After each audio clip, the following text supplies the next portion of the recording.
안녕하십니까. 뉴스데스크 강원입니다. 코로나19로 인해 영동 지역 소상공인과 기업들 모두 어려움을 겪고 있습니다. 위기 극복을 위한 지원 방안을 논의하기 위해 영동 지역 관계기관들이 모여 대책 마련에 나섰습니다. 홍한표 기자가 보도합니다. 코로나19 초창기 바닥으로 떨어졌던 영동 지역 상경기는 해외여행 대체 수요에 재난지원금 효과까지 더하며 회복세를 보였습니다. 하지만 코로나19 재확산과 기상 여건 악화로 지난 8월 이후 다소 주춤한 상태입니다. 사회적 거리두기 강화에 따라 9월 강릉선 KTX의 이용객 수는 지난해보다 43%나 줄었습니다.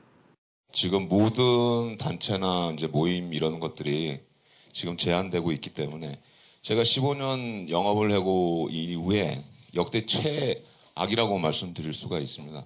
사람들이 모이는 대부분 축제와 행사들이 겨울까지 취소되거나 축소되면서 앞으로의 상황도 녹록지 않습니다. 상반기 중에 영동 지역 경제를 이끌었던 해외여행 대체 수요가 과연 겨울에도 지속될 것인지는 저희가 여전히 리스크 요인으로 남고 있습니다.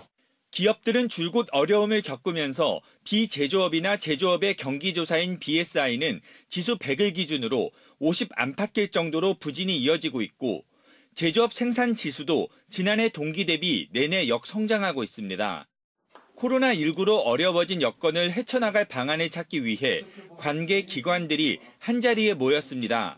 은행권은 대출 만기 연장과 이자 상환 유예 조치 등의 시행을 확대하고 관련 정책 기관들도 지원 확대, 보증 지원, 저금리 대출 전환 등 다양한 지원 방안을 내놨습니다. 자금이 필요하면 은행이나 아니면 소진공, 저희 재단, 신보기보 이렇게 보증 대출 진행을 받으실 수가 있는데 가장 어려워하시는 부분이 이제 금리 부분이시더라고요.